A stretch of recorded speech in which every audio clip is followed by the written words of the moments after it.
In this question it is given that the area of parallelogram represented by vectors A and B is.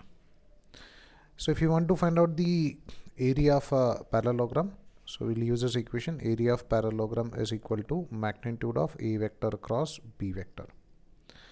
So over here first we can find out what about the value of A cross B. So you can write ijk, and its A components are 2, 3 and 0, and B component is nothing but 1, 4 and 0.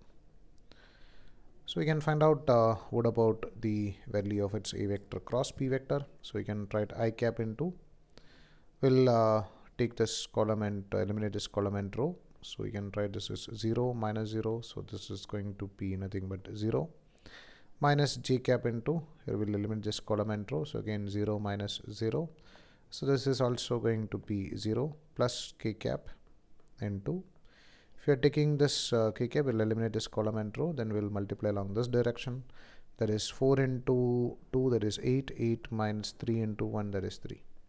So we can write that is equal to 5 k cap.